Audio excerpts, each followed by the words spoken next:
Go and talk to them when the two of you are alone. And if they listen to you, you have regained a sister or brother. We arrive this week at the season of creation, a time where we reflect and give thanks for God's gift of creation. And as we do that at St. Paul's, we're following the usual Bible reading schedule in the lectionary, not a special season of creation one. And so it is a complete coincidence that the gospel reading for today, the first Sunday in the season of creation, is dealing with conflict. Or maybe not a coincidence.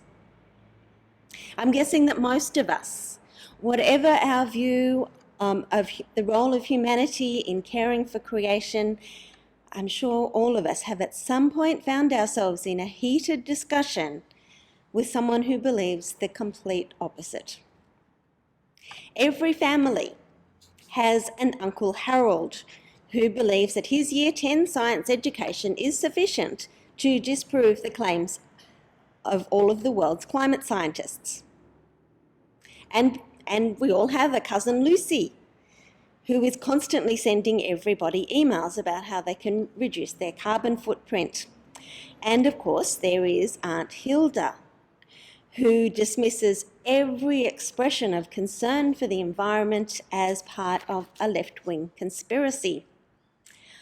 And then let's not forget the nephew, Cormac, who, as a member of Extinction Rebellion, became the first member of the family to be arrested since their ancestors came to Australia as convicts.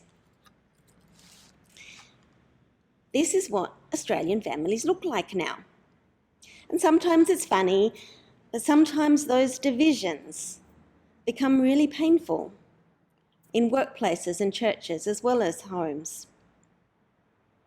In my first sermon on the season of creation in a previous parish, I must have talked about climate change. I must have talked about it as something that Christians really need to take seriously and take action on, because God has given humanity the role of being caretakers for creation. And creation is at this present time in very desperate need of care. A couple of days after that sermon, a woman who I'll call Elizabeth spoke to me, and I could see that she was upset and hurt by what I had said.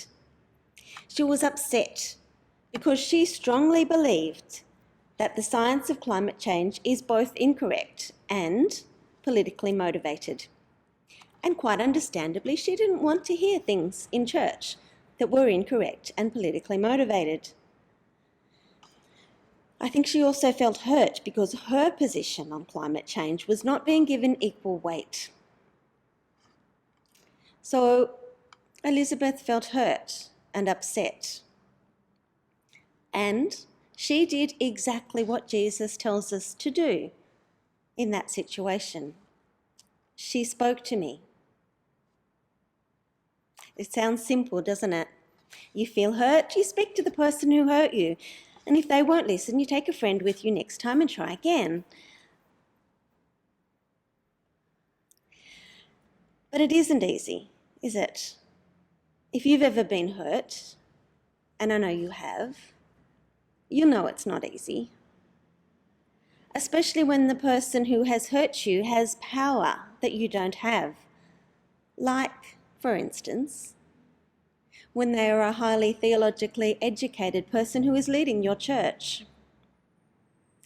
Us clergy often forget how hard it is for people to tell us that we've hurt them. We forget about the power imbalance, that it's in our favour, for the simple reason that we never ever feel powerful. We don't feel powerful because out there, outside the doors of the church, we have no power.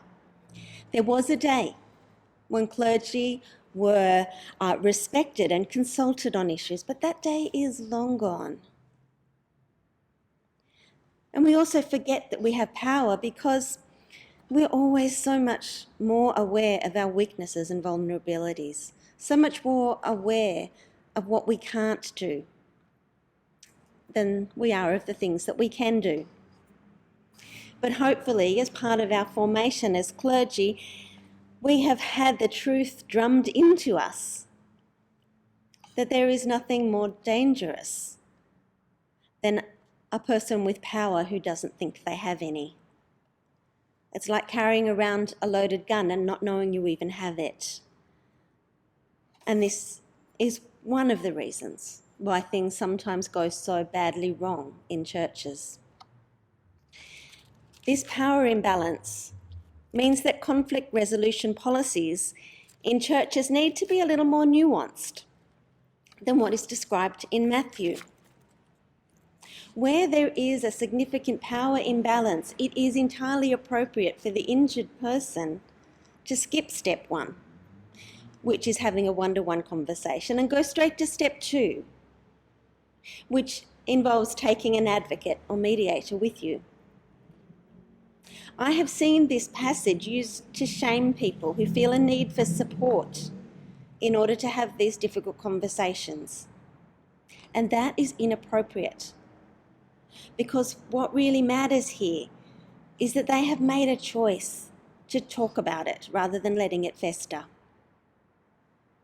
All that is to say that I know it took courage for Elizabeth to approach me and tell me she was upset and hurt. But she did it. She didn't complain about me to other people. She didn't form an anti-environmentalist lobby group in the church to try and convince me to change my position. She came to me and she spoke with me woman to woman. And though there was no chance that we would come to an agreement on the science of climate change, we were able to agree that our fellowship is not based on agreeing about things, but based on God's love for us both. And we were able to agree that we loved and respected one another enough to go on loving and respecting one another, even though we disagreed on this important issue. In fact, somehow we came out of that conversation with more respect and love for each other than we had before. The very first church conflict seminar I ever attended many years ago included an illustration that has stuck in my mind ever since. If these dots represent the members of a church, we need to understand that there's going to be disagreement among them. There would be something wrong if they all agreed about everything. So if we use circles to represent the groupings of people who disagree with each other on various issues, a healthy church would look like this. Maybe the 2 green groups are people who disagree with each other about climate change. Maybe the 2 blue groups are people who disagree with each other about immigration. Maybe the 2 red groups are people who disagree with each other on questions of gender and sexuality. Maybe the 2 yellow groups are people who disagree with each other about First Nations peoples.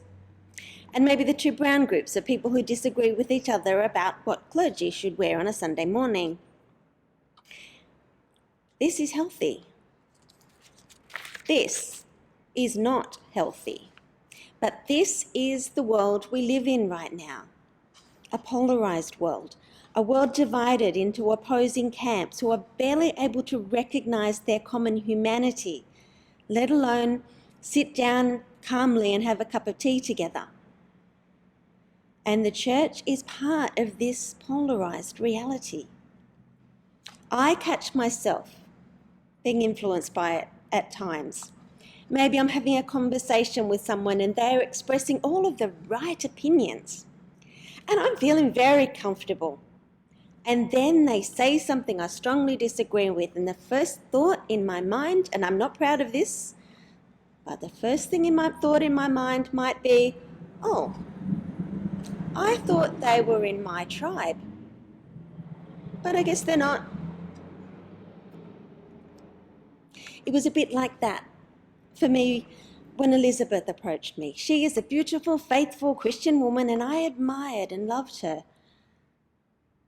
And the attitude she was expressing towards environmental responsibility was one I could not possibly disagree with more.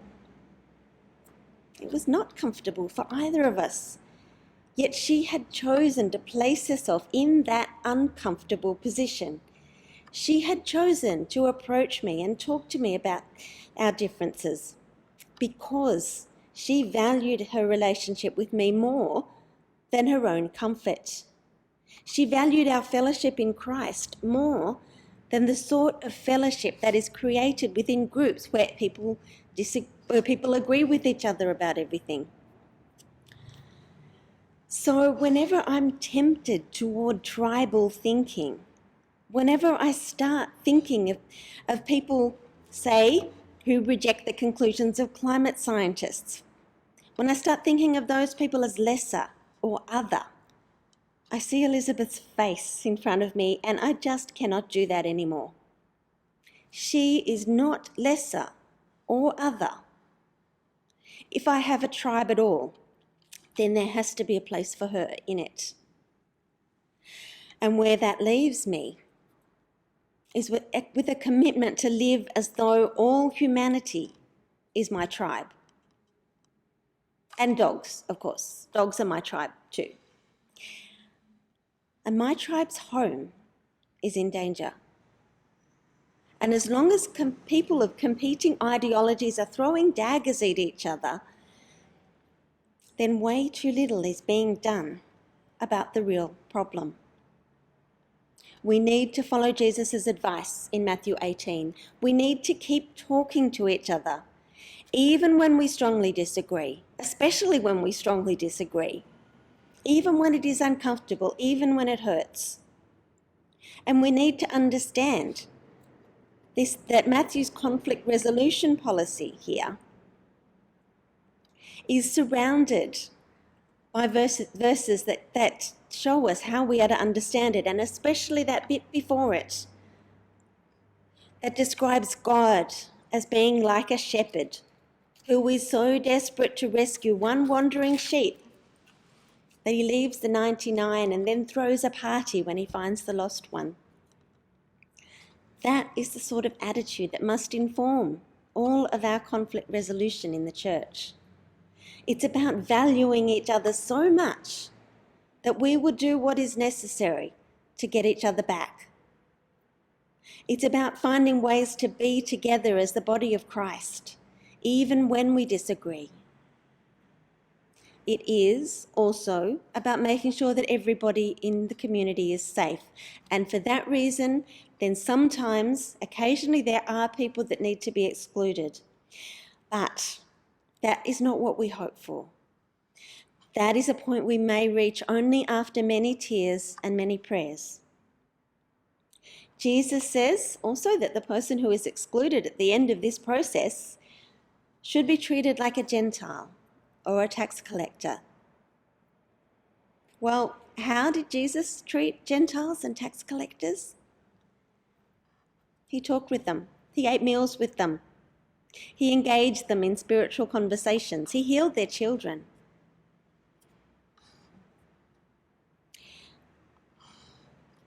But that's not usually the outcome when we have these uncomfortable discussions. Much more often, it's like Jesus said, if they listen to you, then you have regained the sister or brother. And when that happens, we celebrate like the shepherd who found the lost sheep, and like God celebrates when one of us returns. And I do celebrate because Elizabeth was so gracious that our conversation resulted in us becoming closer rather than leaving us torn apart by disagreement. And I do not agree with her. I so much want to see all Christian people united in prayer and action for the healing of our shared home. But we will not get there through Christians splitting into factions and hurling insults at each other. That is the least productive thing we could do. What we need Is Christians of different sides of the debate speaking respectfully and honestly about where they stand and how they got there, and listening carefully and graciously to each other? Because we value even the most mistaken about among us. We value them too much to relegate them to an opposing tribe. So this week, may your uncomfortable conversations lead to celebrations of the bond of peace that God has called us all into.